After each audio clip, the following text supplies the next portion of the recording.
Then, councillors, the time is now the hour of 10, and I call the meeting to council meeting Tuesday, the 22nd of June. I recognise there's a quorum here, everybody's here, and I call the meeting to order. We start the meeting opening with a prayer. Heavenly Father, grant that we who would seek to serve you may have the wisdom of your Spirit, the guiding of your hand, and the grace to serve together for the prosperity of our city, the Gold Coast. Through Jesus Christ our Lord. Amen. Let's be upstanding for our national anthem.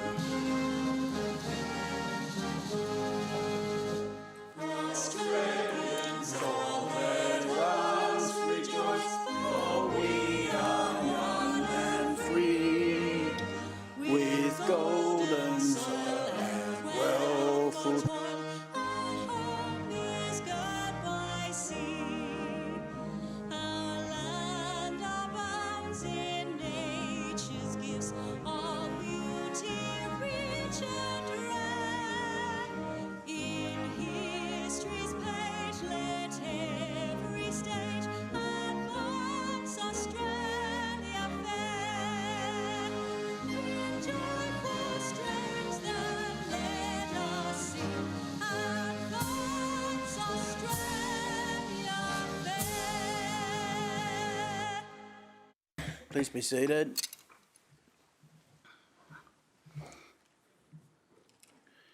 Item 1, attendance of leave of absence. Everybody's here.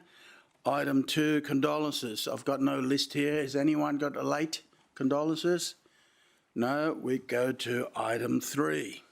Mayoral minute. There's 2 councillors. The first one I draw attention is that from the 1st July 2021, the current Governance and Administration Committee become known as Governance, Administration and Finance Committee, with membership and areas of responsibility as outlined in Attachment 1. 2, that from the 1st July 2021, the current Special Budget and Finance Committee become known as the Special Budget Committee, with membership and areas of responsibility as outlined in Attachment 1. 3, that the Special Budget and Finance Committee schedule for the 13th of September 2021 and 25th of October 2021 respectively be cancelled, with that business to be dealt with at the Governance, Administration and Finance. Councillors, I mentioned during our special budget meeting that it's more efficient, that our Governance Administration add to it the finance section, and I have spoken to the Chair of Governance and Finance. He's fine with it and willing to do the additional workload.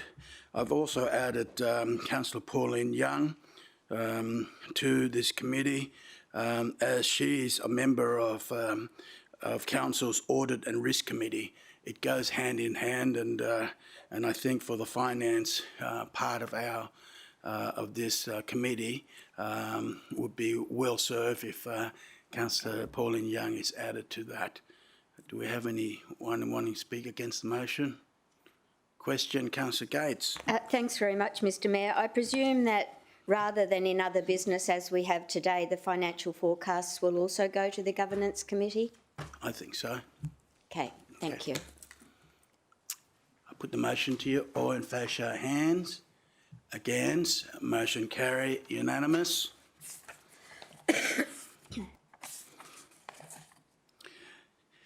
The second mayoral minute, councillors, I move that council delivers an Olympic life site on the Gold Coast beginning on the 21st July 2021, which may include a broadcast of the 2021 Tokyo Olympics, Paralympics and any decision regarding the 2032 Olympic host city.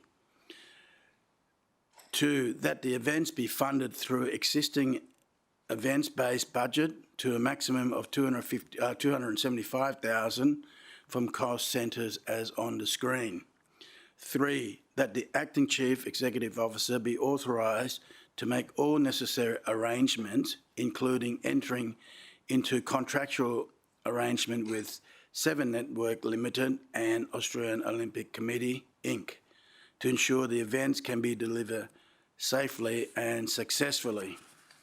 Councillors, it's in line with what we did at Broadwater Parklands when we waited for the announcement of the Commonwealth Games in 2011, and in this way, with anticipation that perhaps the South East Queensland bid would become successful. It's the first part that we're on the journey of celebration, and I'd like to celebrate louder than the other cities in Queensland. Mr. Seah, do you want to add to that for me? Not much, Mr. Mayor. I think it's probably a great opportunity to get some worldwide media exposure, because there'll be some live crosses to the live sites throughout Queensland throughout the event. So I think it'll be a great opportunity for some exposure worldwide, Mr. Mayor. Councillor, any questions? Anyone want to speak against the motion? Councillor Caldwell? I think it's just important that we start taking note of how much we're spending on the way through, because at the end of the day, this type of amount, which is not small, will get lost in the discussions and negotiations down the track when it comes to asking how much we have put in or how much we're prepared to put in, and clearly the spending has already started. So Yes, I agree with you. We've got to make sure that we are frugal with ratepayers' funds. Councillor, I put the motion to you. All in favour, show of hands. Against? Motion carried. Councillor Peter Young, did you vote which way? Abstain. Could you record Councillor Peter Young abstain, please?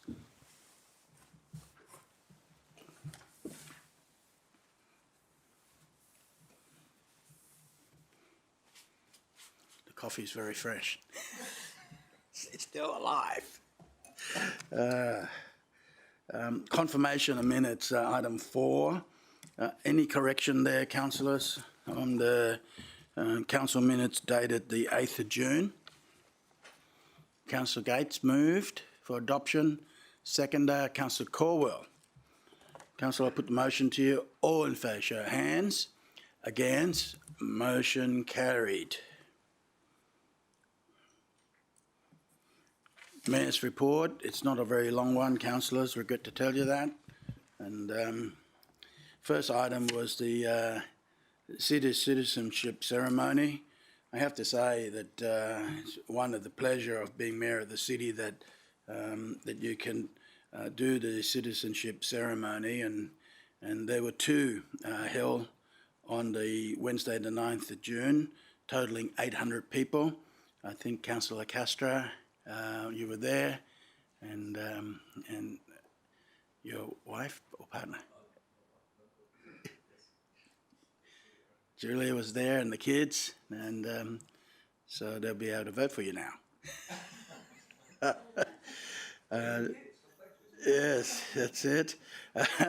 During the ceremony, we always enjoy Aussie entertainment, either the Blenders Citizen Choir or Harmony in Paradise, the Ladies Choir.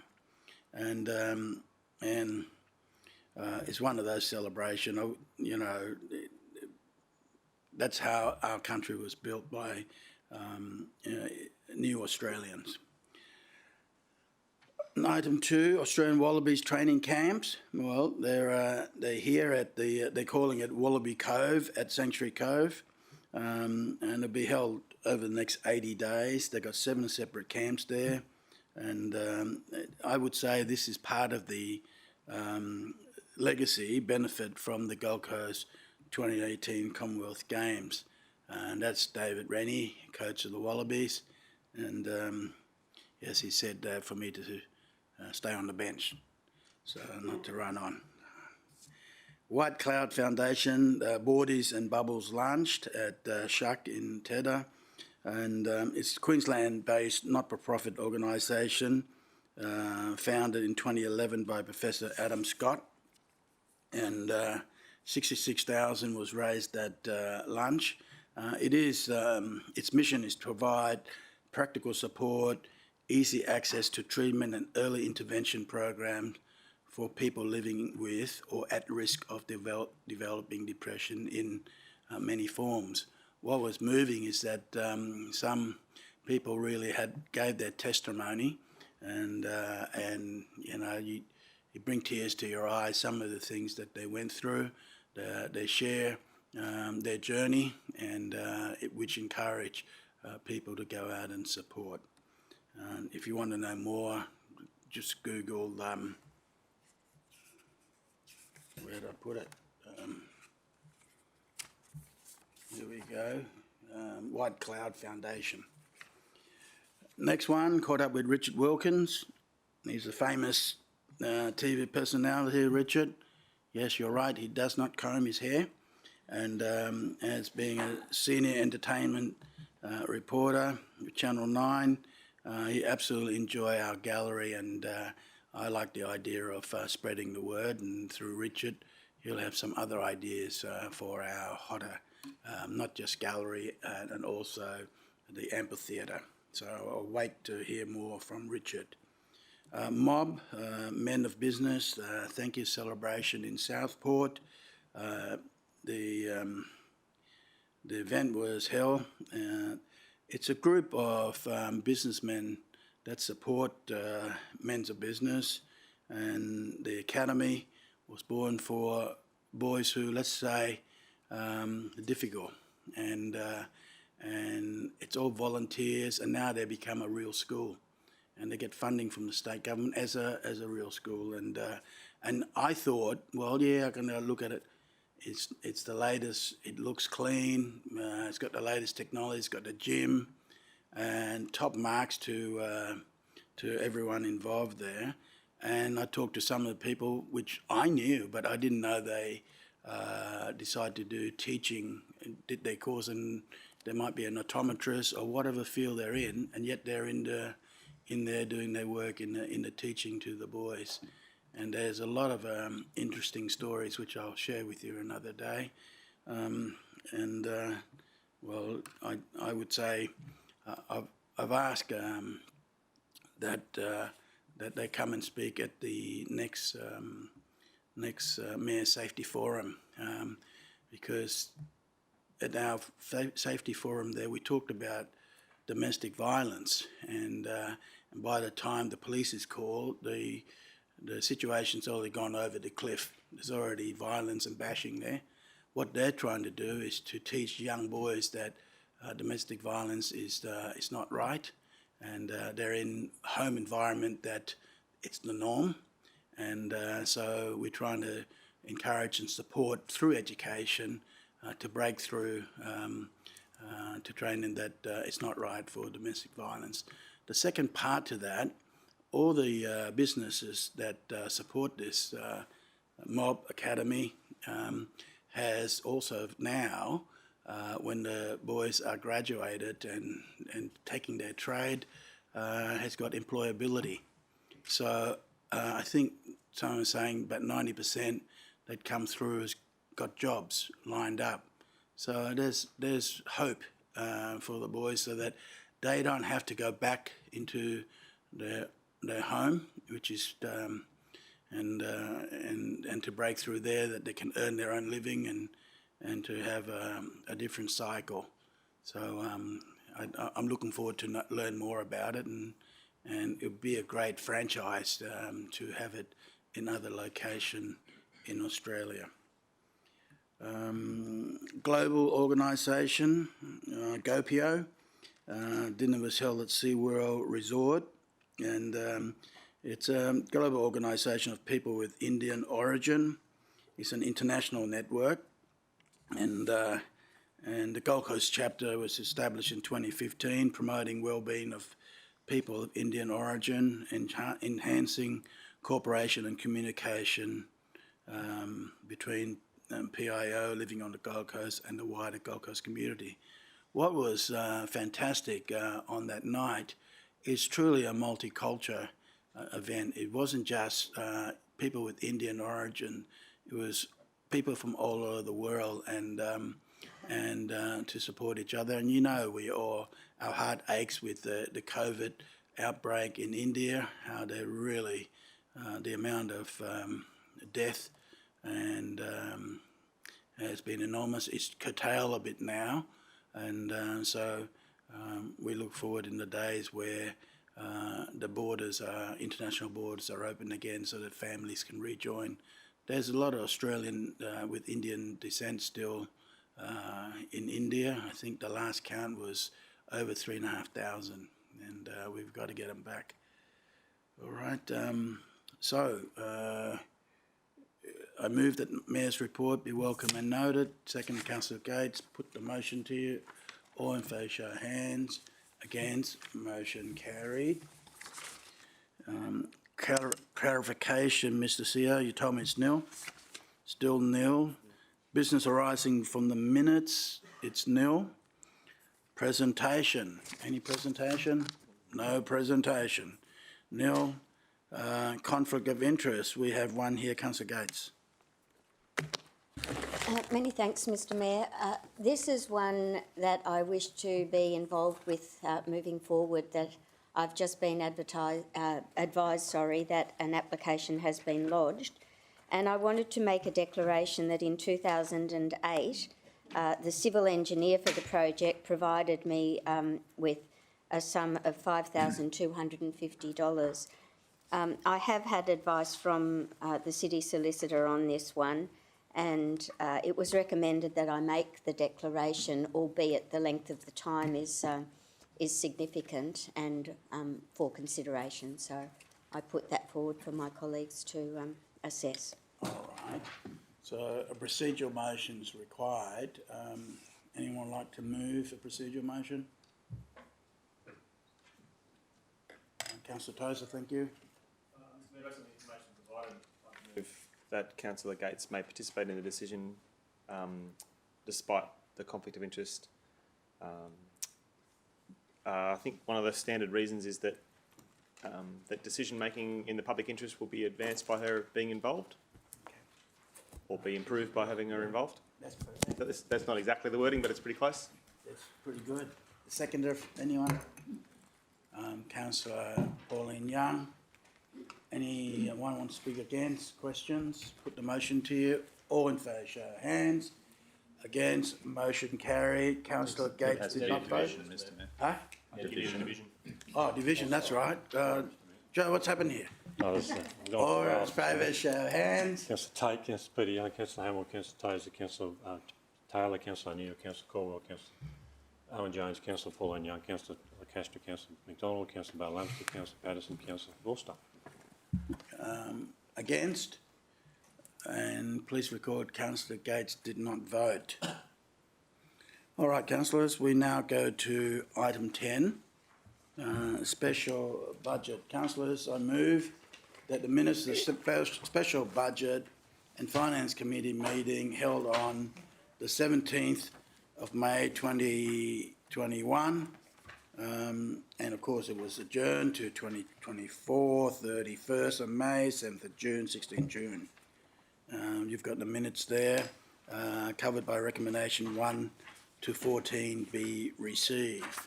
Seconder, Councillor Tozer, put the motion to you. All in favour, show of hands. Against, motion carried.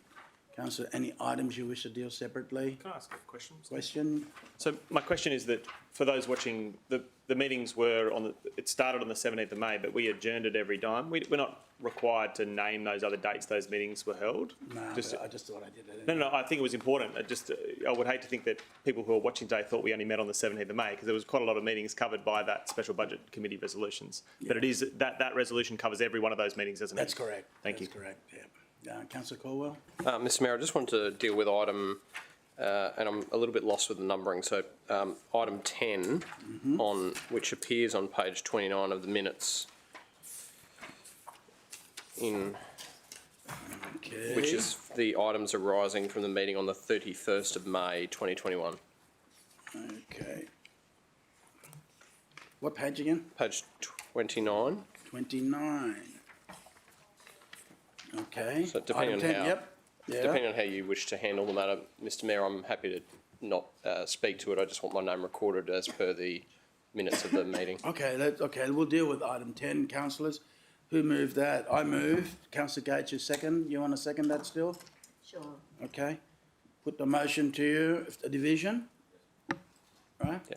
All in favour, show of hands. Councillor Tate, Councillor Hamill, Councillor Tozer, Councillor Taylor, Councillor O'Neill, Councillor Gates, Councillor Pauline Young, Councillor Patterson, Against?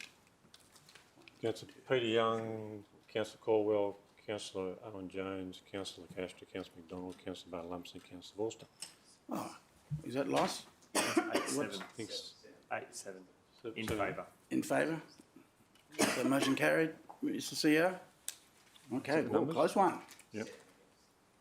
7 against. Okay. All right. Any other close ones you want to deal with? Councillor Forster?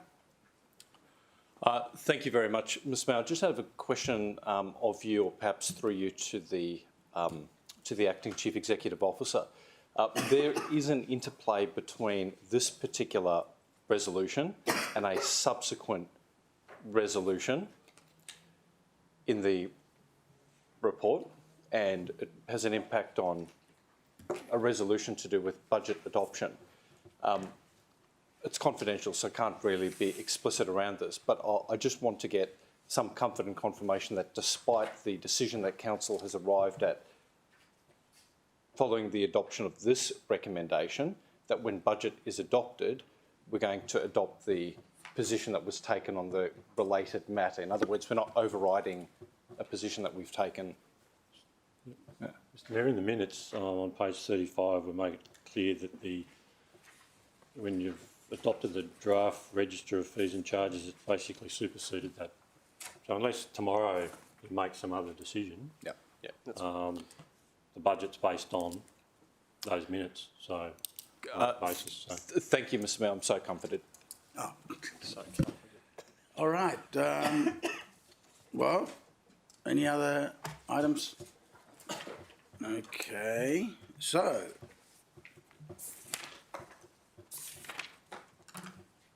Can you go back down again? I can't see it. I just want to see, okay. Yeah, I just want to, okay. Okay. So Tates and Gates. Right. I move that the minutes of the Special Budget and Finance Committee meeting recommendations be adopted with the exception of item 10, which were separately resolved. Seconder, Councillor Gates. Put the motion to you. All in favour, show of hands. Against? Against? Against? Going once? Motion carried, unanimous. Okay? Then we go to transport. Councillor Pauline Young. Thank you, Mr Mayor. I move that the minutes of the Transport and Infrastructure Committee meeting held on Tuesday, the 15th of June 2021, covered by recommendations 1 to 5, be received. Okay. Councillor Taylor, where are you? You want a second? Put the motion to you. All in favour, show of hands. Against? Motion carried. Any items you want to deal separately? Councillor Forster. Item 6, if I may, Mr Mayor. Okay, we go to 6, councillors. Thank you very much, Mr Mayor. I'm happy to move that, and if I had a second, I'd just like to speak I'll something second into that. the public record. I'll second Yeah. it. Thank you, Mr Mayor. Mr Mayor, by way of background, you would recall that Council was in receipt of a petition that posited several positions on the delivery of the Oceanway network along the coastline, and it advocated amongst many positions that there should be a beachside alignment for the Oceanway moving forward, particularly along the Mermaid Beach section. The report, to my recollection and to my understanding, dealt with a range of issues around that particular option, which I would encourage anyone to be familiar with. But the most germane to my thinking and the form of words which we see on the screen is simply that this is not a council project. This section of the Ocean Way will be delivered by the state government as part of the third stage of the light rail. So in fairness to the lead petitioner, the words on screen suggest that the petitioner seek an audience, I suppose, with the responsible minister, and council will get on with the job of delivering the balance of the Ocean Way where it falls within council's remit. Mr Mayor, I just want to say this explicitly because it's a little bit obtuse in the third part, and I'll read what the motion says. That council notes that the state government is responsible for the delivery of the Mermaid Beach Ocean Way between Peerless Avenue and Chairlift Avenue.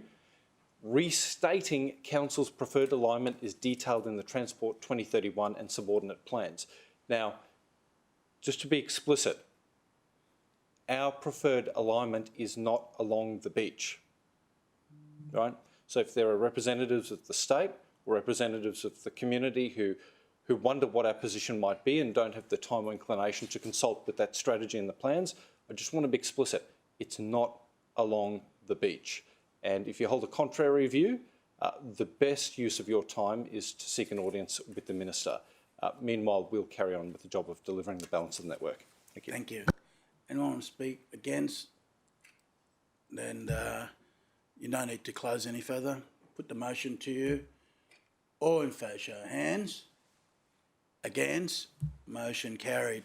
Director, can you articulate that position again to, not to us, but to the DG? Very happy to do so, And Mr just Mayor. go, this is where we're at, so at least they know. Yes, I know indeed. you've probably already done it, but just as recent as today's motion. All right. Okay. Any other items, councillors? Councillor Pauline Young. Thank you, Mr Mayor. I move that the minutes of the Transport and Infrastructure Committee's recommendations be adopted with the exception of item 6 that was specifically resolved.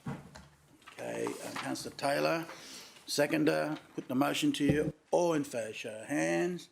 Against? Carry it unanimous. We now go to Water, Waste and Energy. Councillor O'Neill. Thank you, Director. Thank you, Mr Mayor. I move that the minutes of the Water, Waste and Energy Committee meeting held on Wednesday, 16th of June 2021, covered by recommendations 1 to 6, be received. All right. Councillor Hamill, you want to second that? Put the motion to you. All in favour, show of hands. Against? Motion carried. Any items you want to deal separately? Decorations? Anything like that? Councillor Gail O'Neill. We're interchangeable, Mr Mayor. Mr Mayor, I move that the minutes of the Water, Waste and Committee's recommendations be adopted. Seconder, Councillor Hamill. Put the motion to you. All in favour, show of hands. Against? Carry it unanimous.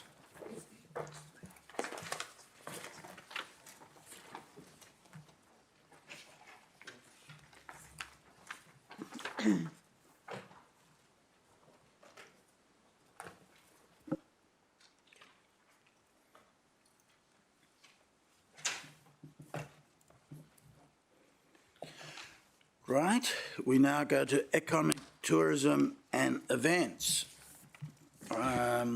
Councillor Castro. Thank you, Mr Mayor. Mr Mayor, I move the minutes of the Economy, Tourism and Events Committee meeting, which was held on Wednesday the 16th of June 2021, covered by recommendations 1 to 6, and ask that they be received. Seconder, Councillor Tozer. Put the motion to you. All in favour, show of hands. Against? Motion carried. Any items you want to deal separately, Councillor Tozer? Mr Mayor, I hope to deal with item 3 for personal reasons, but I've got a declaration on item 5 and item 7. Okay, so whichever we'll go order you want to three do it. first. If you like, yeah. Mr Mayor, we talked at length in the meeting about item 3, and I'd like to move the committee recommendation. Sorry, Mr Mayor, I've got a DCOI that deals with item 3, so if we could deal with my potential conflict before we move to the matter. We'll do that. Thank you very much, Mr Mayor. Mr Mayor, I rise to make a declarable conflict of interest declaration. I did not attend the committee meeting, but I'm taking the step now as the report's considered by council to make the following declaration, which is that a friend of mine, close friend Kyle Shapland, I've learned has recently met with city officers to discuss his employer's investment in the Health and Knowledge Precinct, a project which is referred to in the report. As I said, I've only recently become aware of this. Council's taken no decision since I've become aware of this, and just for clarity's sake, the project that's been identified in the report is actually not subject of a further investment decision. I'm seeking to remain in the room and participate in the matter because the report concerns itself with Council's preferred approach to working with other government and non-government organisation stakeholders to better curate the economic outcomes of the Health and Knowledge Precinct rather than with Mr Shaplin's employer. Besides, Mr Shaplin is an employee, not management. There is no meaningful nexus between Council's investment in the precinct and Mr Shaplin's interests. And given my former role with EDMP, which entailed meeting with investment delegations in the area, the public interest is served with my experience-informed contribution. Okay, so procedural motion would be quite simple in the way that if we cut all that and paste it at the end of because, would that be all right? Okay. Minute taker. See that Councillor, in the procedural motion, Councillor Forster may participate in the decision despite the council conflict of interest because, and then copy all that, the report concern, all that sort of stuff, and put it there after because. It's a good reason. Oh, okay, move it for me. Sorry, and Mr Mayor, obviously not seeking to influence anyone's deliberations on this. Perhaps we do need to change the word "my," perhaps given his... Yes, Here we go. okay. Thank you.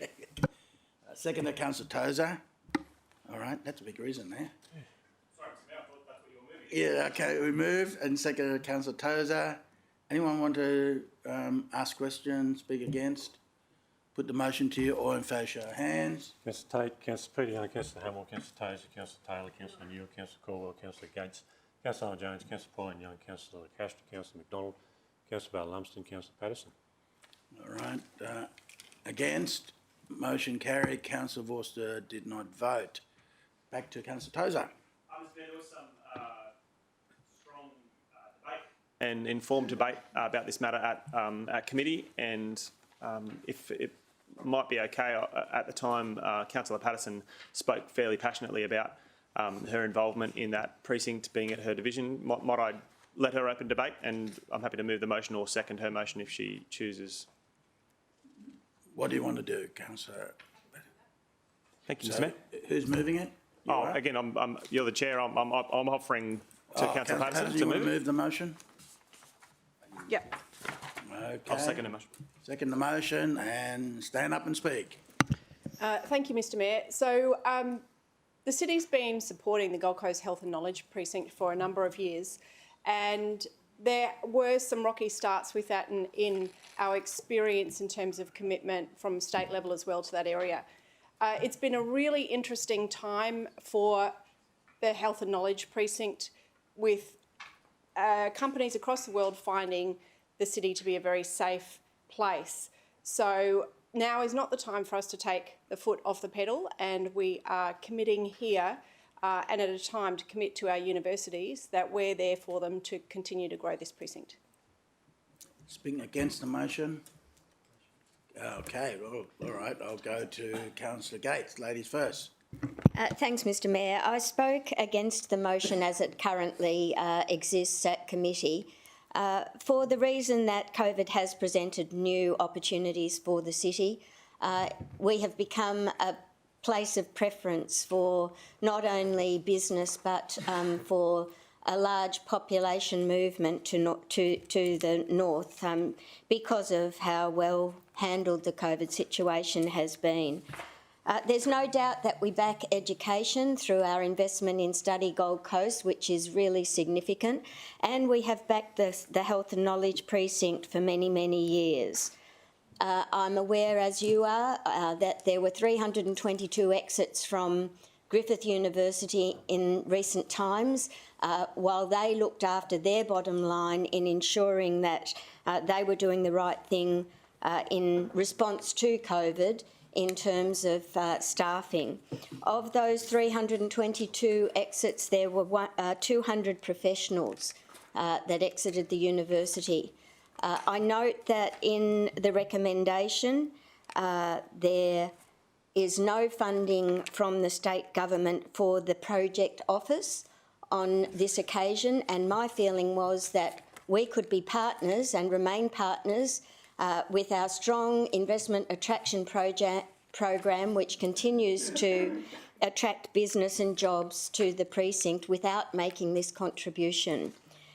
We pulled out of the Council of Mayors to save a similar amount of money, and my feeling is that, as is indicated by you in the paper this morning, Mr Mayor, it's a back-to-basics budget, and we should be focusing on the things that our ratepayers expect from us in terms of park upgrades.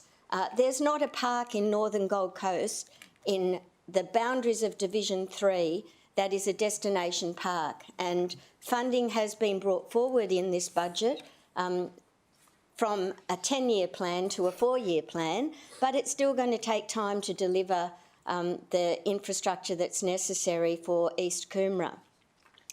I think the community would be better served by us doing the things that local government has a huge responsibility for, not just roads, rates and rubbish, but recreational space in a growing city. I also feel that the PDA controls development and the type of development that will occur within the Health and Knowledge Precinct.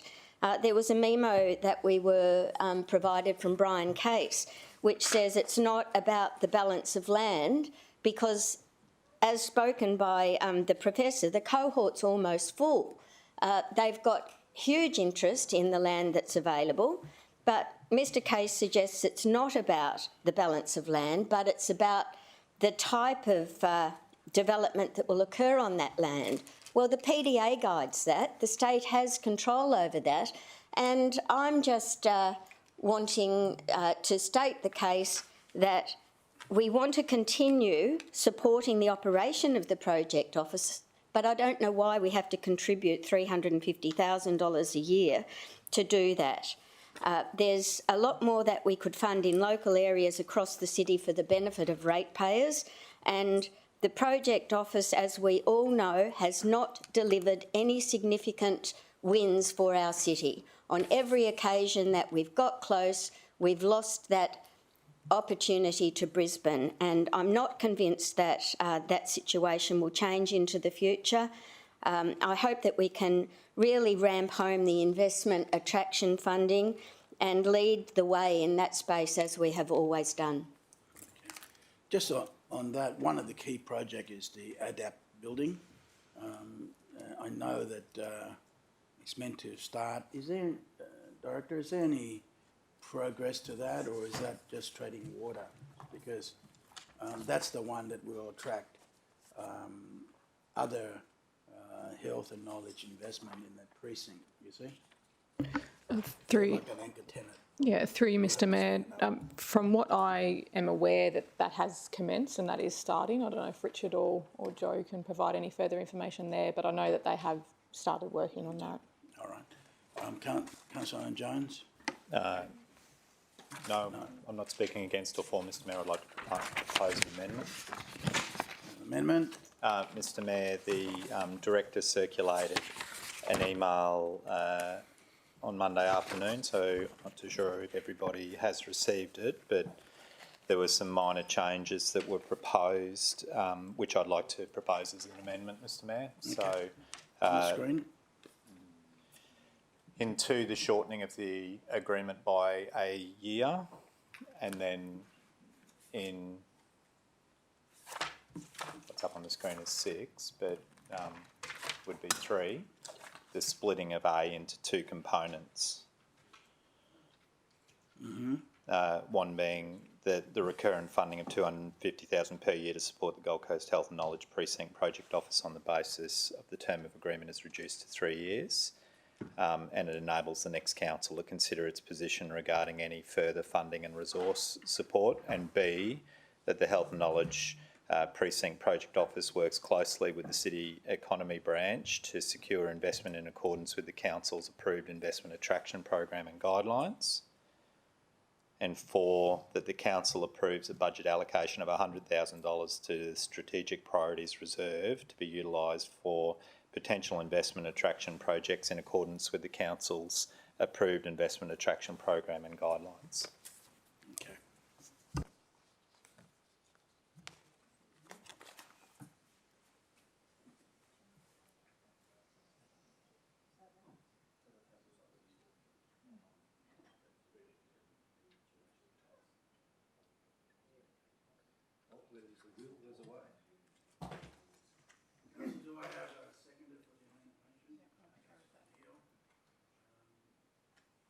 Councillor Jones, speak on the amended motion. Thank you, Mr Mayor. And I thank the Director for providing the 3 or 4 pages of advice that she did post the meeting, which picked up a couple of the questions that had been asked at the meeting.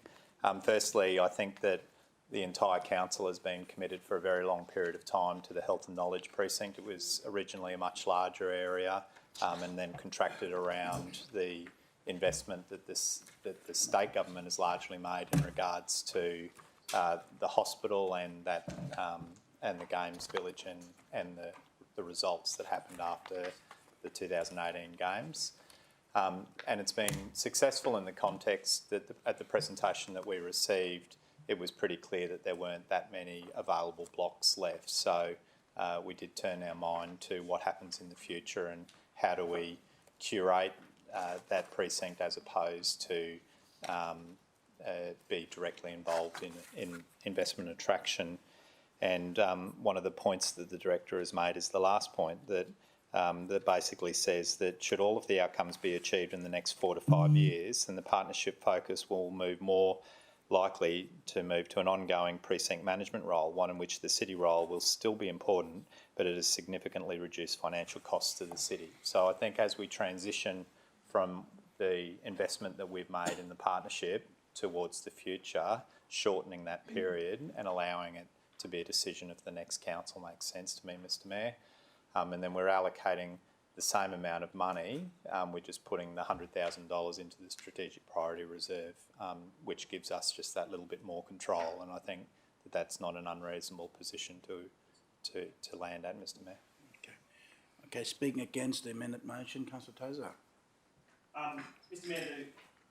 Mr Mayor, the report was confidential, so on page 22 and 23 of the report for councillors' information, although I know people watching won't be able to read that, outlines some of the key wins of the Gold Coast Health and Knowledge Precinct in our city. I've got to say I'm a massive advocate for health technology being a thriving and growing sector in our city, and I think that these steps to reduce our footprint and capacity to influence what is happening in that precinct is problematic for a number of reasons.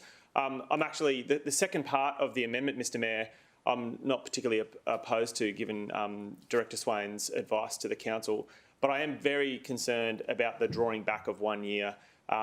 In March, April of 2024, there will be another local government election, and given that this agreement concludes around 2024, it effectively means that the entire 18 months prior to that end date, any negotiations for the subsequent year cannot be delivered.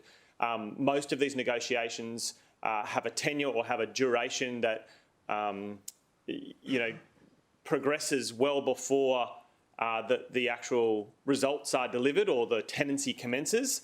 And by reducing that 1 year and on the basis that we're letting the next council make a decision, we're effectively only allowing the next council to make a 90-day or less than 90-day decision about what might or might not happen, and all of the negotiations that will have happened in the previous 12 months will be potentially fruitless. I wanted to refute some of the things Councillor Gates said earlier in her comments. She said there were no outcomes or comments to that effect.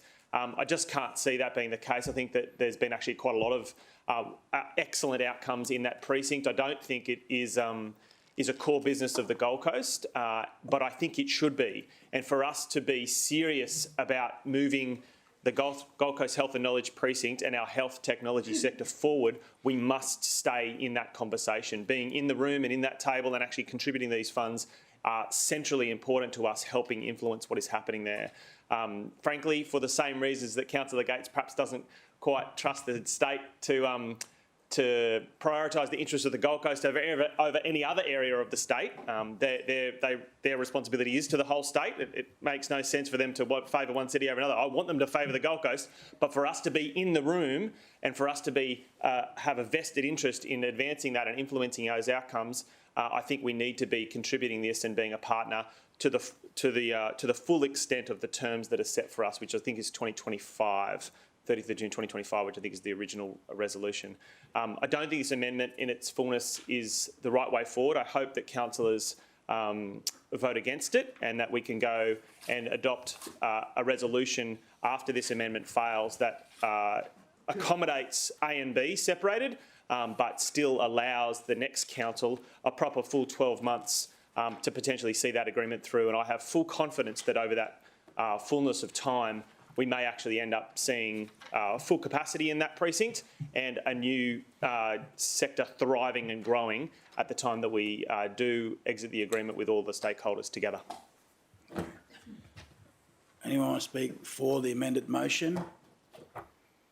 Right. Did you speak on the amended motion already? Okay. Okay, go ahead. Sorry, Mr Mayor, I spoke against the committee recommendation, but I did want to indicate my support for what's being proposed now. The 3-year term rather than a 4-year term, I think, is valid.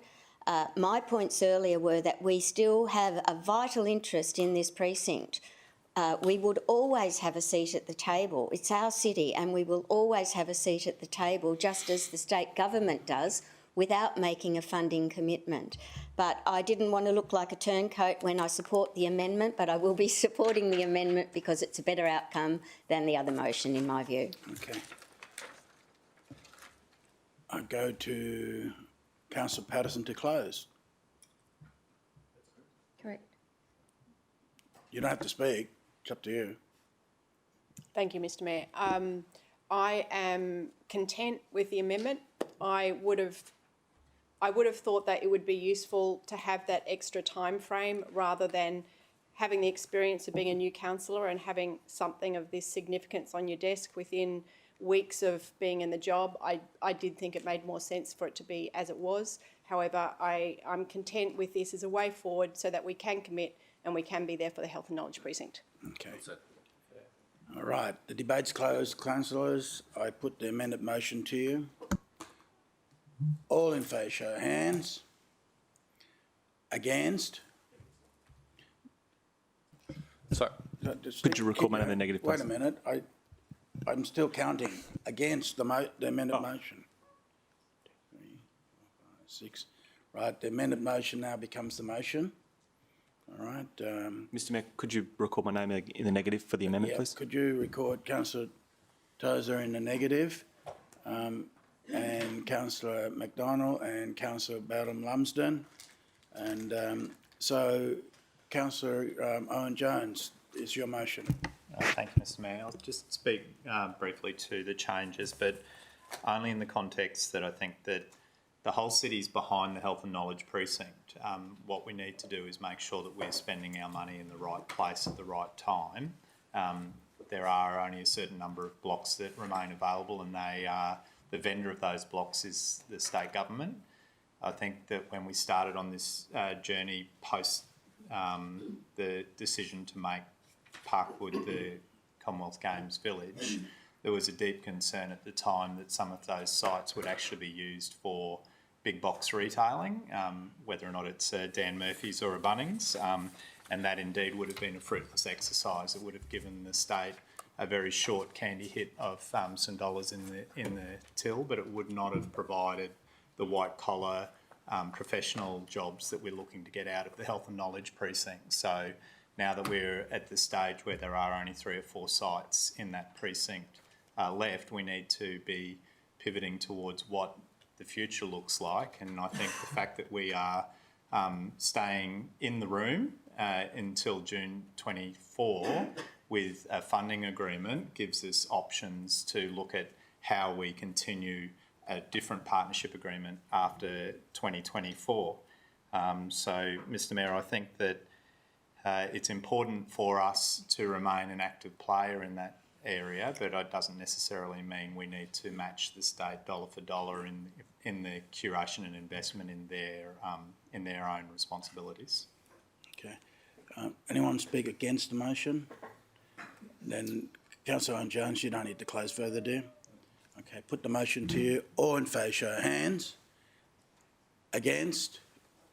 What did you vote, Councillor? I'll vote for, Mr Mayor. For. Okay, then I think it's unanimous. Right, unanimous. Okay. Any other items you wish to deal separately, Councillor Peter Young? Could we deal with item 4 separately, please, Mr. We're going to 4. Mr Mayor, it's a confidential matter and I have a couple of questions which I'll probably need to pose in closed session. But personally, I don't support it being dealt with in confidential session, so I won't move for that procedurally. Okay, then we're not closing unless somebody's... I can't close it without there's a procedural motion carried. So, and the question is it, can you make it not... Mr Mayor,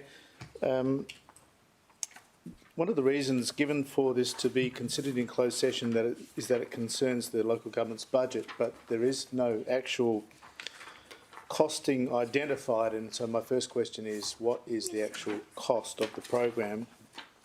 There's mention of it on page 47, but it's not Sorry, Mr Mayor, there are on attachment 2 significant budget estimates for each of the missions. Okay. Page 55. So I was just looking for a total. They're itemised by mission. What's that? Yeah, I was just looking for a total.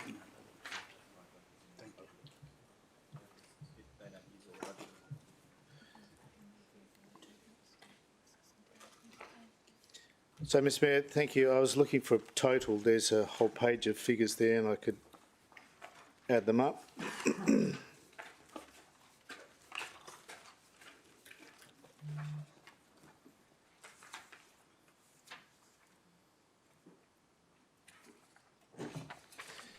I just think it would have been more appropriate of the author to actually include that as a component of the report.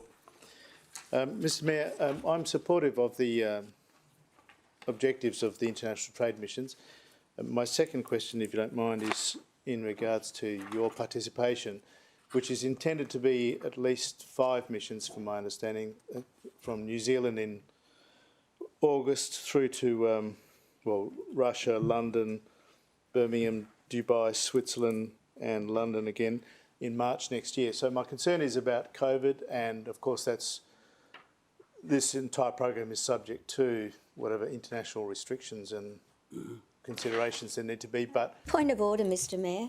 The locations remain confidential at the moment, and Councillor Young has just spruiked a whole lot of locations for a confidential item. I think if you want to speak to it, Councillor Young, I think we need to go into closed. But nobody... No one moved into closed, so no discussion. Okay. But I'll answer the number of location. that's not the issue, Mr Mayor, if I can just jump in. Sorry. I'm concerned about when you come back, what provisions will be there for your health and those around you. Presumably there's some kind of quarantine required for each of those times, and I'm just worrying about that time that you're not available, and the times when you'll be back here and available, in close proximity, but still required to be in quarantine and let me answer people. that, councillors. COVID is really a dynamic target in the way that things may change. Those mission that's seeking council support is that 2 things. One, it's in place that we are very supportive of those events. Now, should the COVID prohibit a mayoral mission, then it'll be postponed to the following year. And so it'll be a case-by-case basis, but instead of with the TIP program, I think it's council's required to do that. Also, it doesn't stop me to delegate that to another councillor to go on my behalf. It's about getting outcome for those identified missions. As mayor, you'd like to use the mayoralty for the benefit of the city, but in some cases, a deputy mayor or a councillor can perform the duty well. And once I get to there, I'll delegate that to to deputy mayor or another councillor, which I've done in the past.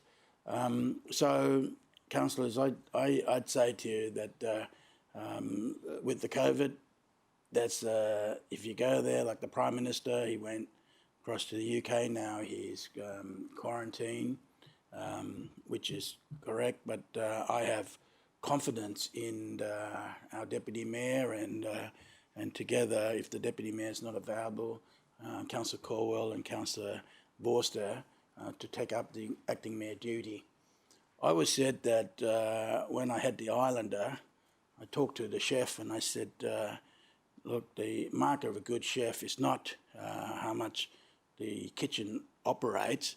A marker of a good chef is how well the kitchen operates when you're not here. And my attitude here is that that analogy, a marker of a good mayor, if I'm not here, I'm in quarantine, I have absolute confidence that the 14 of you will do admirable job and the guidance under who is ever the acting mayor. Thanks, Mr Mayor. Can I respond? Yeah. Yes, my question wasn't in any way to undermine or question your authority or ability to deal with emissions in a very fulsome way on behalf of the city. It's just about your return here and your ability to serve the city, and you've obviously given that strong consideration. Thanks, Mr Mayor. Thank you. Councillor Tozer? I moved it. I'm happy to move it again. Okay, move Councillor Tozer, seconded Councillor Castra. Councillor Tozer. Mr Mayor, I think all of us have seen the benefit of a strong and active international trade and investment program over the last couple of years, and frankly, I think our council has been very transparent about that. We've been very bullish and very open about how we've communicated the relationships we're cultivating with people and cities and states of other nations. I think, frankly, across Australia, we're probably one of the best who's doing that. One of the most prominent cities in Australia cultivating those sorts of relationships. And frankly, I have seen, international sporting teams come here, international sporting events, great trade and investment exercises in business development and the building scene. And I frankly think what's proposed in this confidential report is great. I think it's going to be good for our city, particularly some of those relationships with closer nations potentially. And whilst the only elements that are confidential at the moment are the budgetary elements, every other moment, there's no secret we have an international trade and investment program, and that we go to particular locations, and many of those locations we'll visit again because they're, my understanding, Mr Mayor, and I've observed it, is that business participants from local industry travel with you to these places, and your presence and the presence of council enables them to create partnerships that result in jobs on the Gold Coast.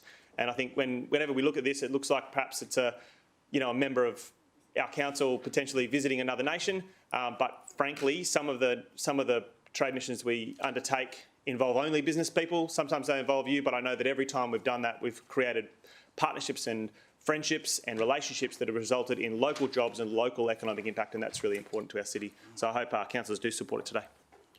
Anyone want to speak against the motion? Councillor Todd, you don't need to close further, do you? No. Put the motion to you. All in favour, show of hands. Against, carry, unanimous. Any items you want to deal separately? Councillor Tozer, then I'll go to... Thank you, Mr Mayor. Item 5, I just have a declaration, and I also have a similar declaration on item 7. I'm happy for it just to be read, or if you'd like me to read it out, I'm happy to read it. Let's do 5. The item is on the screen. And can you go down a bit further, the nature, and despite the... will that make it... City Solicitor, that make a good reason to cut and paste again, is it? Despite the reception, if we can put that after because? Or we already got it in there? Is that reason good enough down there? Yes, Mr Mayor, that was us to vote the on? recommendation of the committee and that was given on my advice. Okay. Are you satisfied that I've declared it appropriately? I am. Thank you. Procedure motion is so simple this time. It's already up there, councillor. Anyone wants to move the procedural motion? Councillor Peter Young, second to Councillor Gates. Anyone wish to speak against that? Put the motion to you. All in favour, show of hands. Councillor Tate, Councillor Peter Young, Councillor Hamill, Councillor Taylor, Councillor Neal, Councillor Caldwell, Councillor Gates, Councillor Jones, Councillor Pauline Young, Councillor Castro, Councillor McDonald, Councillor Butler-Lumsden, Councillor Patterson, Councillor Vorster. Okay, and against? Okay, could you record Councillor Tozer did not vote? So we'll deal with item 5. And Councillor Tozer? Mr Mayor, in committee, I move this item and I'm happy to do so again. Okay, and second was Councillor Taylor. You still got the same mind? Okay. Mr Mayor, this item relates to some slight adjustments we've made in our investment attraction program based on some consultation with industry sectors, and I commend them to councillors and I recommend that we move this motion in alignment with the committee's recommendation to us. Okay. Anyone speak against the motion? Put the motion to you. All in favour, show of hands. Against? Carry unanimous. Councillor Vorster? It was unanimous. You had your hand for the next item. Yes, sorry, Mr Mayor. With respect to item 6. Okay. You got a declaration or what do you? No, I'm not going to occupy too much of council's time, but I did have a philosophical concern about this and wanted to note my opposition with a vote in the negative. Okay, and so so Councillor Castro moved, Councillor Tozer seconder. Councillor Castro, you want to speak on that? Mr Mayor, there's not really much I can say on this one. I know that with closed items you can usually say something. There's really not much. It's a good idea. Yeah. All right, and you want to speak against, Councillor Vorster? Look, as Councillor Castro alluded to, we are dealing with a closed item. I'll merely say this, Mr Mayor, should the city be included as part of the Brisbane 2032 bid, I would hope that we maximise the economic opportunities which may flow to the city, because there will be some costs, and we've seen some of those costs today with council supporting live sites. For a number of reasons, we're more or less bound down this course of action, and there are safeguards, and I refer to section 3 there that says this is all subject to that long-form accommodation agreement being dealt with. But long and the short of it is, I think if we expect people to come visit the city, we should look at opportunities to extract an economic dividend for no other reason than to, I suppose, fuel the necessary delivery of product and infrastructure that we might hope to expect in the lead up to 2032. Especially in the quality finishes, right? The quality product. Well, look, 100%. And I mean, without going to the confidential nature of this, I think one can look at the experience of the Commonwealth Games, and I would challenge most to point to product that was delivered here on the Gold Coast to accommodate spectators and what have you for the Commonwealth Games. I think you'd struggle to do that.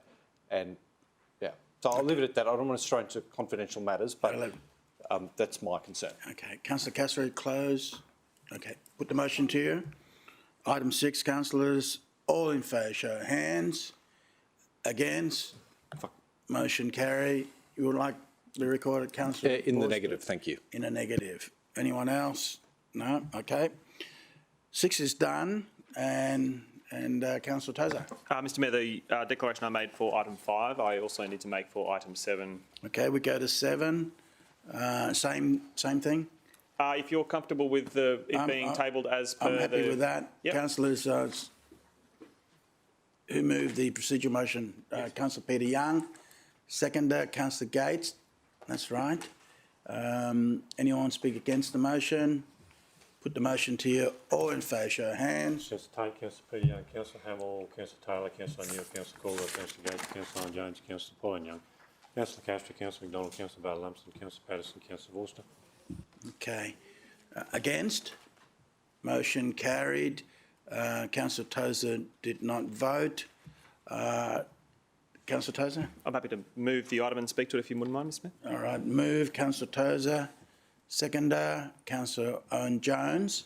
Mr Mayor, it is no secret that our city has a very bold program to attract films to our city, and we've seen over the last months and years now blockbuster films from other places be made here. That's done a wonderful job in giving two things to the city. First, an economic impact of people coming into the city and creating great film projects, but it's also given a great resource for people who want to participate in the film industry, who are living in our city, to participate in those films being produced here. Only just recently, 13 Lives, Ron Howard's most recent film about the Thai cave rescue, was filmed in Mudgeeraba. It's no secret, that's all been all over the news. And I know quite a number of locals who are employed as caterers, carpenters, crew, actors, support staff, and it's been amazing. What is missing in our city right now is a program for those film industry participants to create smaller budget projects that fill the gaps between those large programs. We have a small program called the Regional Arts Development Fund, which gives away small grants of normally between 5 and kind of 50,000, maybe sometimes a bit less than that. Not a lot of money, but and then we have these large ones, which are quite often hundreds of thousands of dollars to attract these blockbuster films into cities, into our city that have millions and millions of dollars of economic impact. But there's a gap in the middle, Mr Mayor, and that gap is filled by this program. And not only is it filled by this program from people who are making these smaller budget films who normally live in other locations, but it's primarily focused on local practitioners in the film industry undertaking film projects right here in the city. And what that hopes to do is create content here created by producers and directors based here that can be broadcast all around the world, further raising our profile as a city in a global film context. I think that has great value for the city. It's a gap that the team have identified. I want to thank the Economic Development team, particularly Gabrielle Jones, for getting involved in some of the research around this and identifying it's a gap. But I know there's a number of independent filmmakers in our city who will be really excited about this program moving forward. I know of even one who was just working on 13 Lives just recently, no relation to my family, but they've come into town. They're already on ABC and SBS and the commercial stations with documentaries, and they're looking for programs just like this to employ locals in the film industry in between the larger projects that they're undertaking. I have full confidence that this program, this Screen Access program, will be wonderful for our city and really do wonders for local producers trying to broadcast Gold Coast productions all around the world. And I hope that the university gets behind it as well with their resources. Councillor, anyone speak against the motion? Put motion to you. All in favour, show of hands. Against? Carry. Unanimous.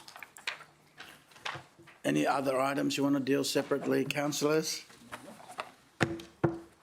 Councillor Castro. Mr Mayor, I move the minutes of the Economy, Tourism and Events Committee recommendations be adopted with the exception of item 3, 4, 5, 6, 7, which basically leaves 1. Seconder, Councillor McDonald. Put the motion to you. All in favour, show of hands. Against? Carry. Unanimous. Hang in there, Director. Councillor Caldwell, Planning and Environment. Thanks, Mr Mayor. I move that the minutes of the Planning and Environment Committee meeting held on Thursday the 17th of June 2021, covered by a whopping number of recommendations, 1 to 3, be received. No, there's 4 there, isn't it? We're receiving 4 I think as there well? was 4 on the agenda, but there's only 3 recommendations. Oh, if I okay. recall. Okay. Seconder, Councillor Gates. Put the motion to you. All in favour, show of hands. Against? Motion carry. Any items you want to deal separately, Councillor McDonald? Thank you, Mr Mayor. I would like to deal with item number 3 and number 4 separately. All right, let's go for number 3. Okay, number 3, it's in relation to a development application at 14 to 18 28th Avenue at Palm Beach. Just a second, Councillor Owen Jones. Mr Mayor, I'm happy to move the item that was from the officer's recommendation and the committee minutes. Okay, move Councillor Owen Jones, second to Councillor Gates. Back to Councillor McDonald. Mr Mayor, I'll have to put a foreshadowed motion up, and that was that this application be refused. Okay. Foreshadow that the application be refused. Councillor Owen-Jones to speak on the motion. Thank you, Mr Mayor.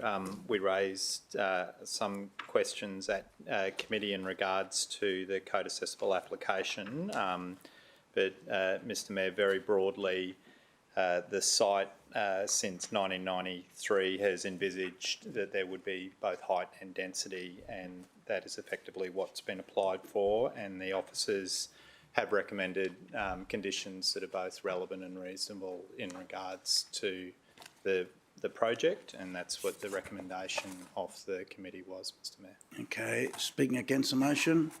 Speaking against the motion, Mr Mayor, I had my resolution for it to be refused was on a number of grounds in density, site cover, setbacks and communal open space. In regards to the density, this density represents a significant non-compliance. The density is just short of the highest density in the town plan of RD8, which is 1 bed per 13 square metres. The development represents an increase in density within a locality that's not anticipated by the city plan, and this particular development application is adjacent to residential density RD3. So we have RD6 along the eastern side of the Gold Coast Highway.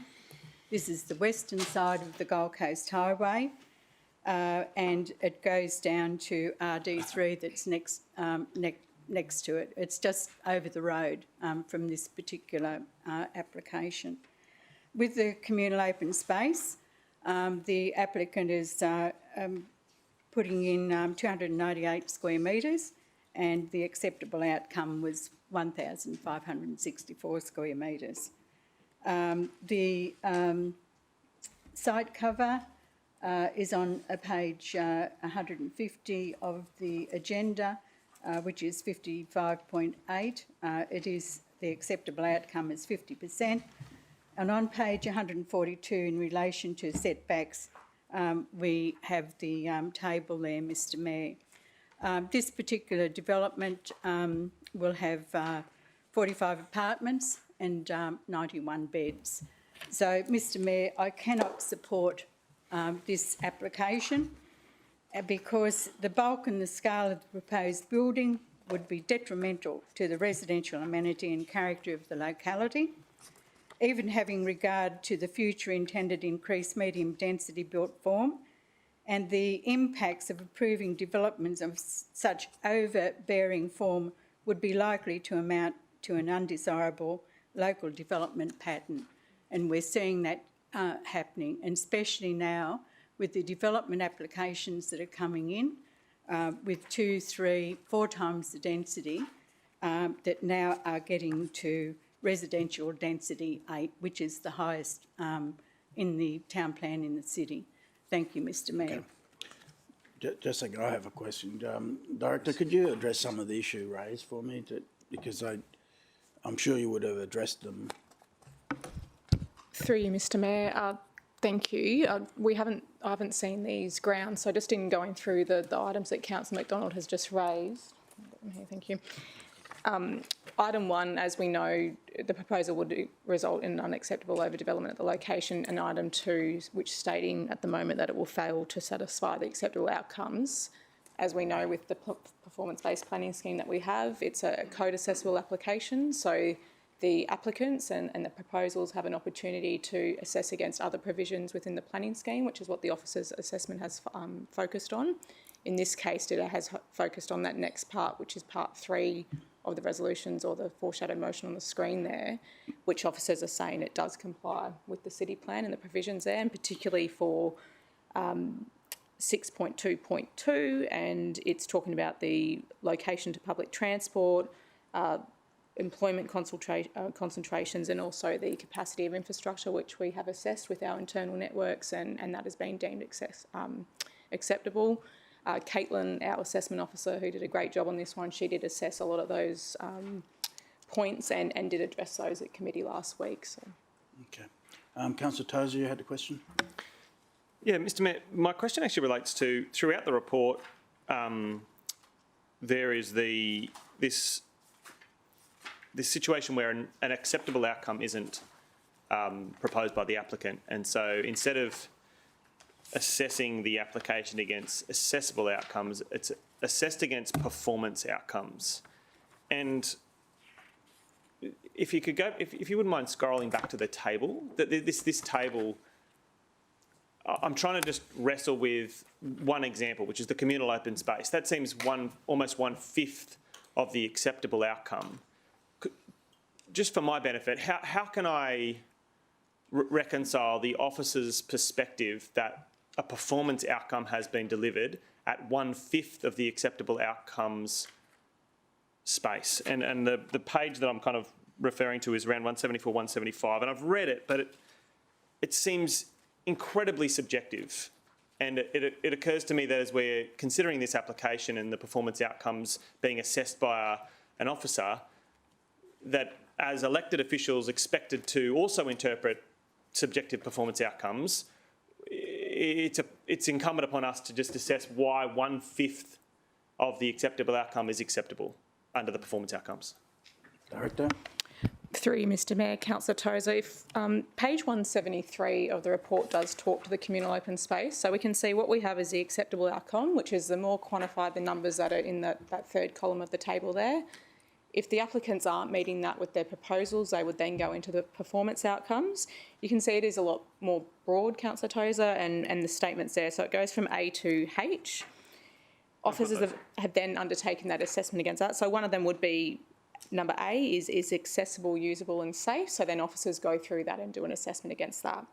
What you'll also see on page 175 is a calculation that we have used for many years in relation to communal open space provision, and it is something that we did address at committee last week that is being addressed in the proposed major amendment 2 and 3 package as well, because what we are seeing is basically a misalignment of the numbers that are in the acceptable outcomes, what we are seeing on ground, and also in relation to that calculation that you see on 175, a misalignment is there. So we are fixing that up in the proposed amendments, but for the assessment here, the officers have deemed that it is in accordance with the performance outcomes.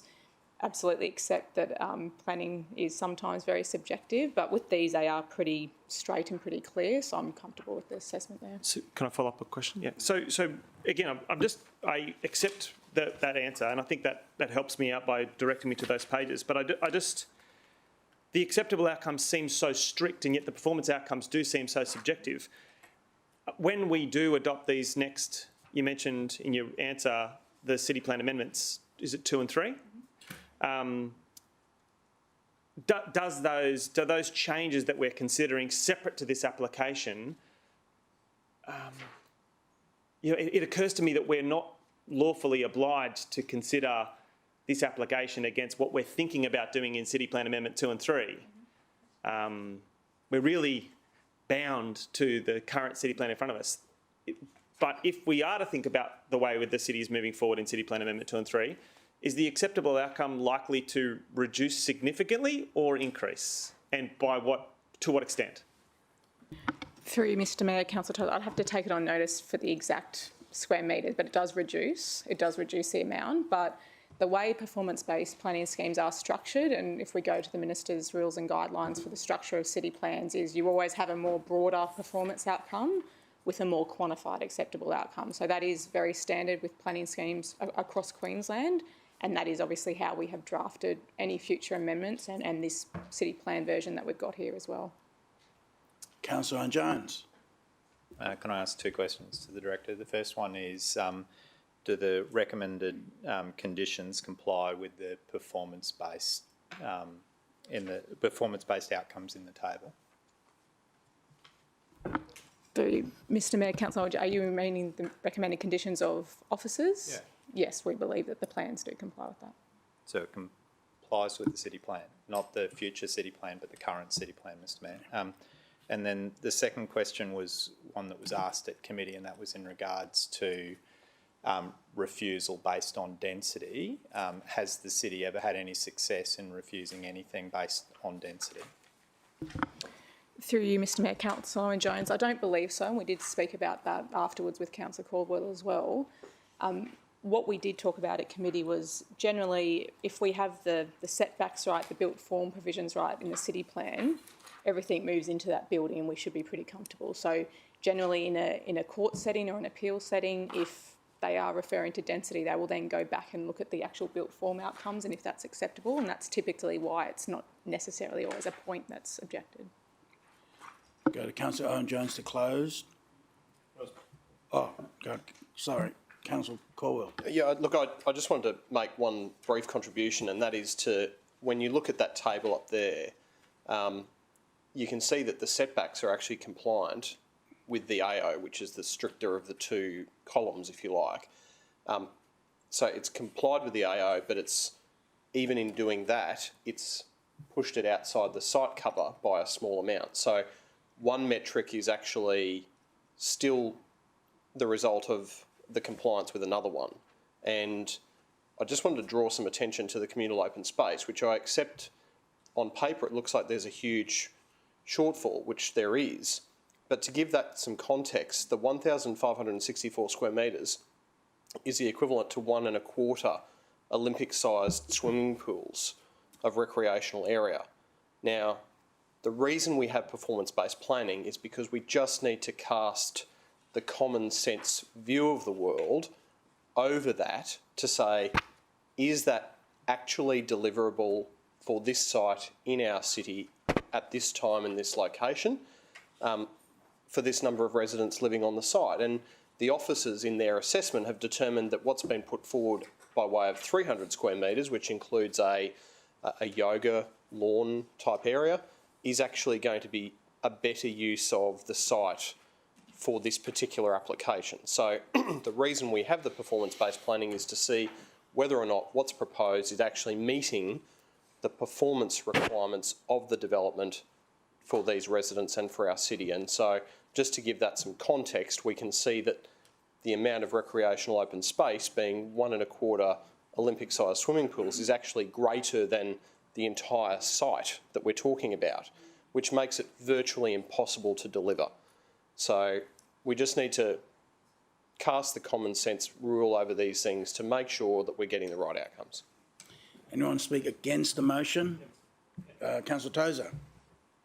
I think Councillor Caldwell's comments are really interesting, and I came into this meeting today with an open mind, Mr Mayor, as I'm sure all of us did, and am interested in seeing that table, because at the same time as our current city plan, I was very interested in seeing the table, but at the same time as our current city plan identifying that in the vicinity of 1,500 square metres of communal open space is required as an acceptable outcome, this applicant has not only reduced that by approximately 400%, so 1/5, but they've also increased the density by 3 times or thereabouts. And there are more people living or proposed to be living in the building than our city plan proposes, but there's also less communal open space. Now, I struggle with the idea that our city plan is not common sense.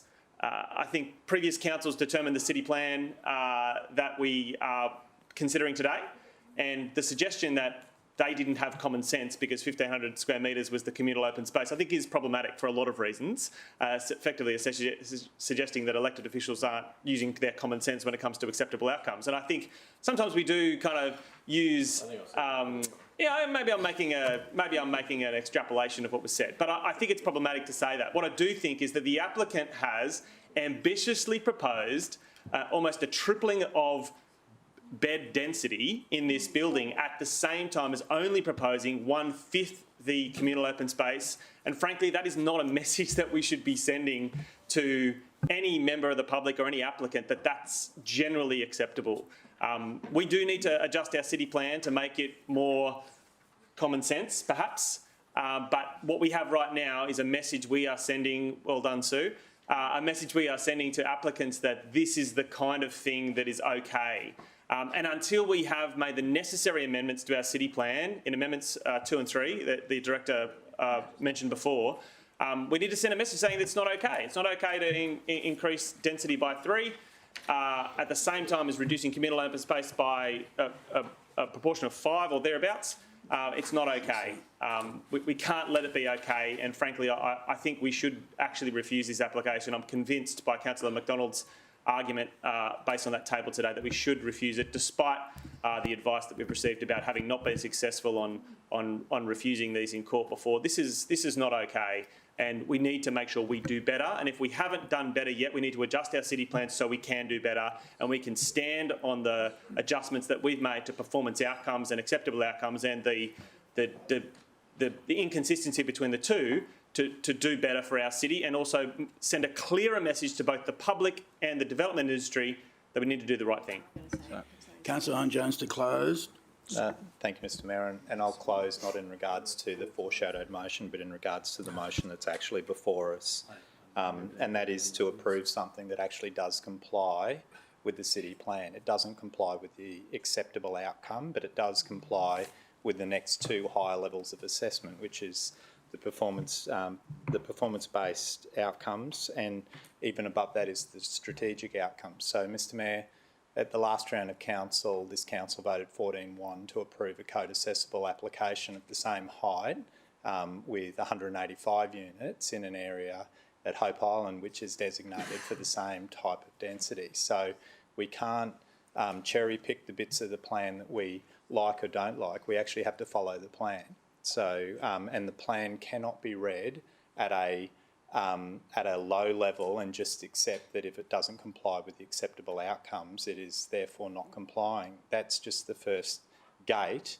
If it doesn't meet that gate, it then goes to the next gate, which is the performance outcomes. And that is how it's been since performance-based planning schemes were introduced into the state legislation. And that's what we have to follow. We can't just make stuff up. So, Mr Mayor, this site has long imagined that there would be height. Since 1993, there could have been an impact assessable application for at least 7 stories. This is 9 stories. That 9 stories has been imagined since the introduction of the 2016 scheme, and that's what we have to follow, Mr Mayor. So if we want to have different outcomes, we need to be in the room when the strategic plan is being implemented and discussed, rather than being upset about outcomes that are imagined by a city plan that's adopted by the community.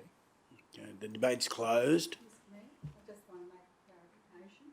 Clarification, okay. Mr Mayor, I've been advised by the officers that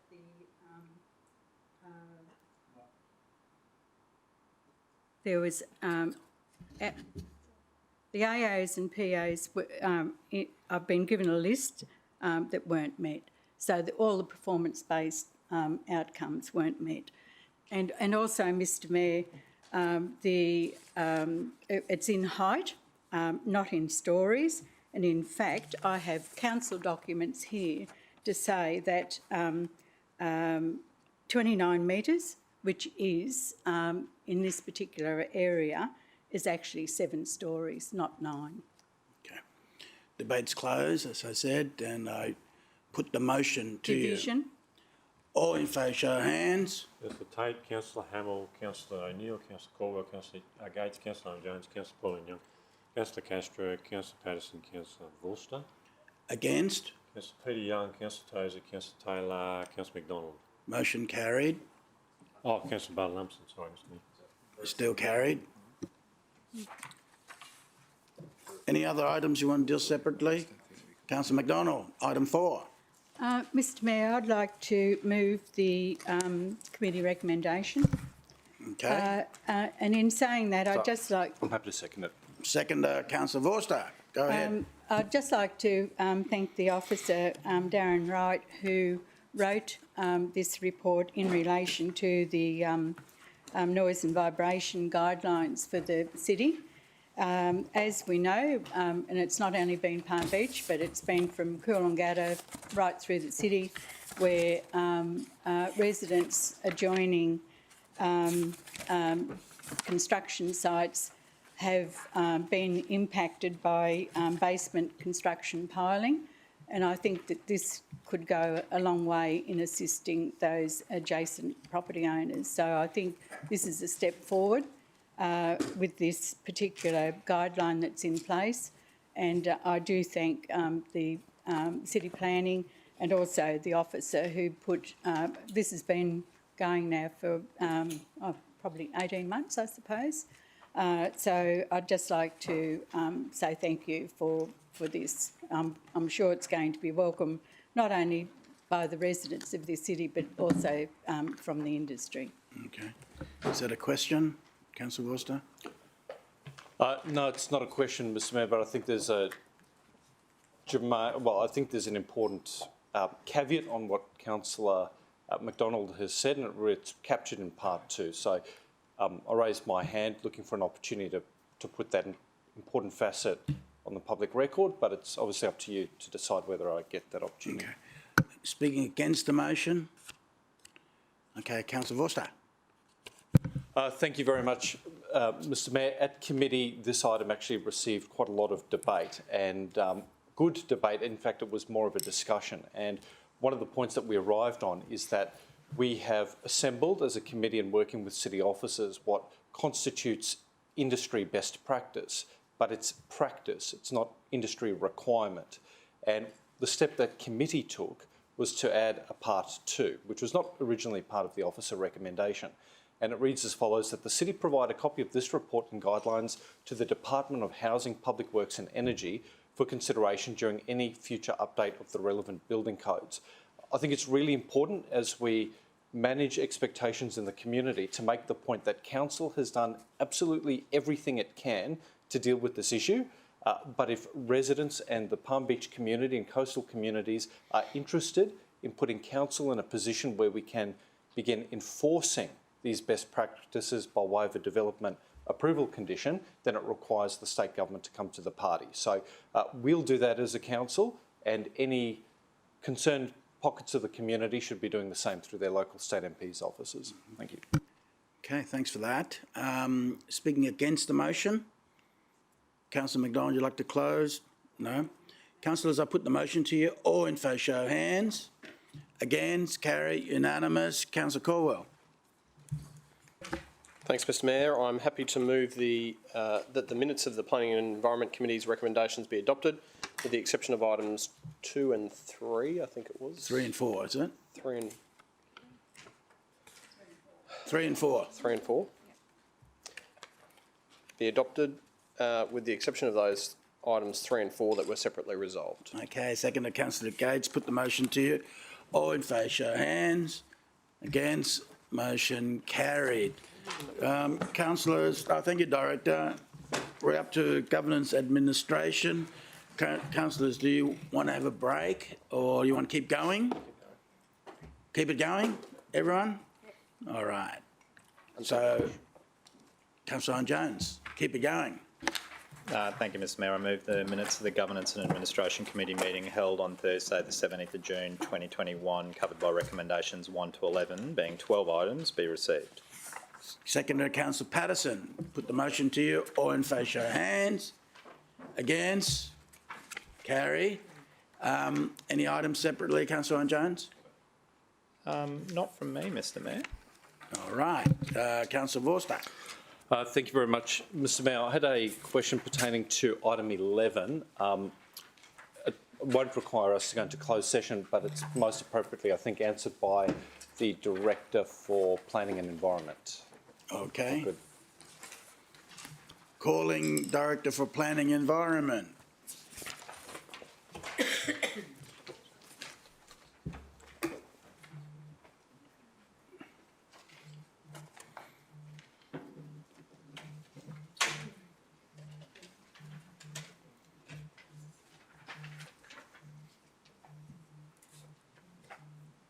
Okay, go ahead. Thank you very much, Mr Mayor. Mr Mayor, I have a question through you to the Director for Planning and Environment. Director, I've had cases in my own community where the state government have, being landowners, progressed developments without opting into a council approval process that could deal with issues, for example, parking, transport. I could go on public transport need. Fettering our ability to curate a development outcome and properly integrate a development into a community. And again, without referring to the content of the report or the location or what have you, but merely to what's already in the public domain, in the case of a state hospital, what ability do we have through the Planning Act 2016 and the Planning Regulation 2017 to assess an application for a hospital by the state government on state government owned land? Thank you. Director. Through you, Mr Mayor, Councillor Vorster. To be honest, Councillor Vorster, it would depend on what mechanism the state government wanted to use to undertake that process. So typically, sometimes they will provide us an opportunity to provide comment. It doesn't necessarily mean that when we provide those comments that they're taken into consideration, and we've seen one in your division recently in that exact situation. The state government could do different things, and typically with hospitals, they do what's called a ministerial designation. It just really depends at that time. We are getting better relationships in terms of working with them earlier on, but there's a number of mechanisms that they could choose that wouldn't necessarily mean that they needed to comply with our city plan. Councillor Vorster. Thank you, Mr Mayor. Just a further question through you to the Director. I appreciate that once the state government own some land, that they may be able to use ministerial designation to deliver the infrastructure without our involvement. But I just wonder whether it's, I suppose, either reasonable or just simply a good idea to make council's involvement in the development process a condition of the sale. And I don't want to prejudge whether that's a good idea or not, but I'm just interested to know whether, despite a condition on the sale contract that may protect that local amenity, the state government could nonetheless override us. Yeah, so I suppose I just want to get an idea of whether putting it as a condition of sale can allow us to protect amenity in that neighbourhood. Sheree. Through you, Mr Mayor, I don't think it would be appropriate in the first instance to try and place that sort of condition on the contract sale. Additionally, the designation isn't reliant upon the state owning the land, so they can designate a particular area and do it then the approval process through their mechanisms and not have to get an approval through council. So, Mr Mayor, having received answers to those questions, I'd like an opportunity to very briefly and non-confidentially speak against it. Obviously, that relies on someone moving and seconding it. Thank you. Okay, Councillor Owen Jones. Mr Mayor, I'll move it. Move. Seconder. Councillor Gates. Mr Mayor, the state has a whole lot of powers to do a whole lot of things with private property in this regards. It's freehold title that is controlled by the City of Gold Coast, so I think that we are far better off being involved in negotiations that might see a favourable outcome for our ratepayers in regards to the contract of sale than having them do some compulsory acquisition for us. And it was raised at committee, the need to continue to invest in community facilities, and I don't think there is a bigger community facility that a state government can be invested in than the healthcare and hospitals. So the Gold Coast is a big city and it definitely needs a satellite hospital in the area proposed, and my guess is that the state members, when they eventually find out about it, will be happy that it's happening in their area as well. Okay. Against, Councillor Vorster. Thank you very much, Mr Mayor. Look, at the outset, let me just respond to what Councillor Owen Jones said. I wholeheartedly affirm the role of the state government delivering good health care that's proximate to where people need it, and the state satellite hospital program, I think, does have in places some merit, and I certainly support the delivery of those state satellite hospitals. However, I also accept that they are state projects, and all too often, whether they're schools, whether they're vocational training institutes, whether they're allied health precincts, Ultimately, in my experience, it is the ratepayer and not the taxpayer which carries the burden of dealing with the traffic that's induced into the areas and the amenity concerns which also arise because of what's delivered in these precincts. I'm not seeking to oppose the delivery of a satellite hospital. What I was merely attempting to do is give council some protection to have a proper seat at the table to ensure that any proposal by the state government doesn't burden a local community and doesn't burn the ratepayer when we inevitably have to deliver infrastructure to support state services.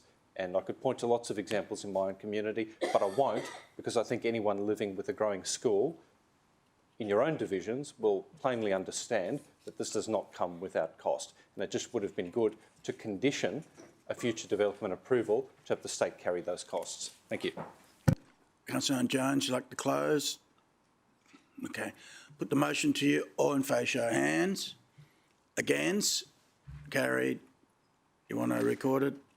Yes, thank you, Mr Mayor. Could you record Councillor Vorster negative? Any other items? Councillor Owen Jones. Thank you, Mr Mayor. I move the minutes of the Governance and Administration Committee's recommendations be adopted with the exception of item 11, which was separately resolved. Seconder, Councillor Patterson. Put the motion to you. All in favour, show of hands. Against? Carry. Unanimous. Item 11, consideration notice of motion. Mr CEO, it's nil.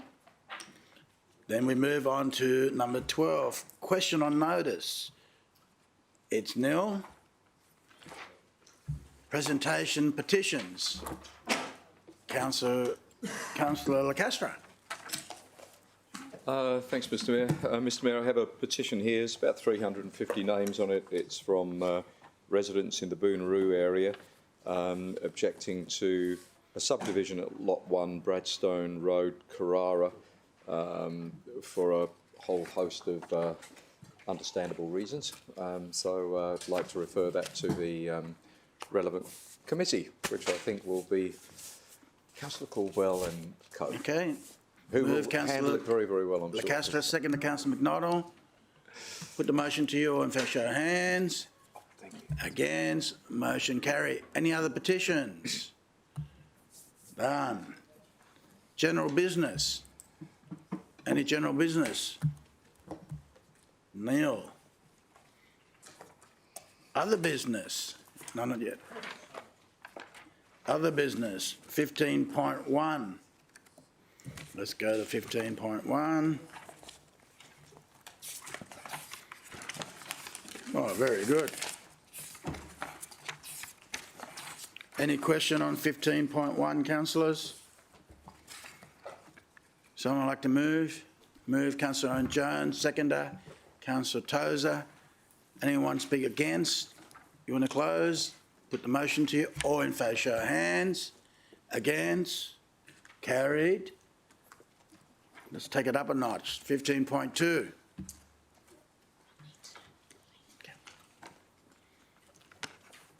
Right, we go to 15.2. Let's have a look. Any questions, councillors? Someone like to move? Move, Councillor Tozer. Seconds, Peter Young. Anyone wish to speak against the motion? You want to close? We good?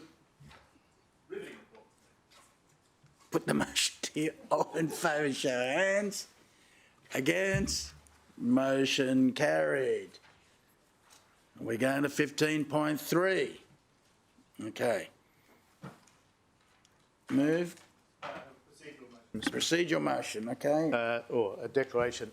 Mr Mayor, you'll recall this matter was referred to Council today, so we didn't have to deal with it at budget last week. Yes, I do.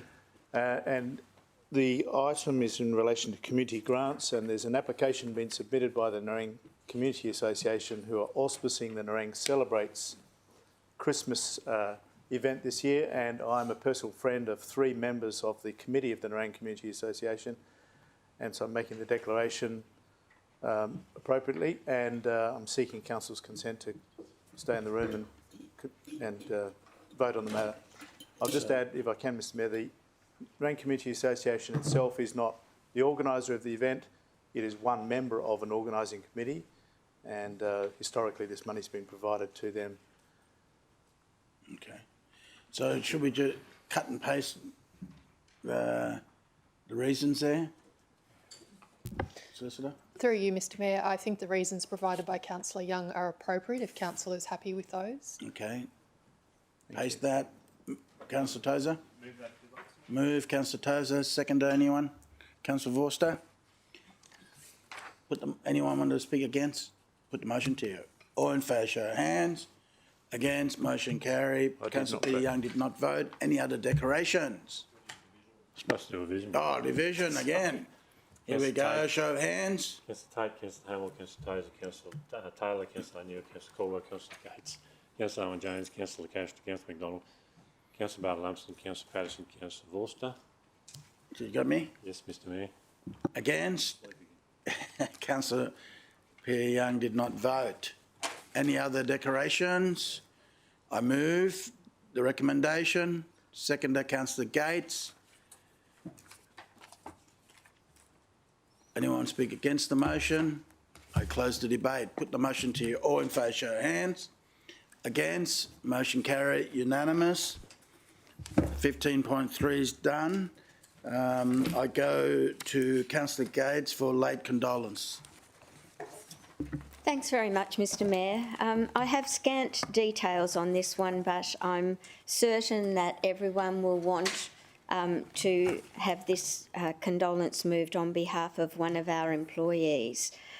We have a young woman named Gloria who's been working in the building since the introduction of COVID and the measures that we've needed to take in our city to keep our facilities nice and clean. And many of us have probably seen Gloria moving about this building, polishing the door handles and the railings and what have you. And she's a 36-year-old woman who is a fully qualified teacher and is doing this job at the moment because she needs to. She's from Brazil and her parents both lived in Brazil. And on Monday of last week, she lost her mum to COVID. And on Tuesday of last week, she lost her dad to COVID. And I just think it's worth moving our most sincere sympathy today and a message of condolence, and also highlighting just how tragic this terrible infection is in many parts of the world, and how very fortunate we are that we live in Australia and that we've been able to manage it so well, especially in Queensland to date. So our sympathy to Gloria. I'll get further details for the message, Mr Mayor, but on behalf of us all, our most sincere sympathy. Second, Councillor Tozer. Mr Mayor, I did want to...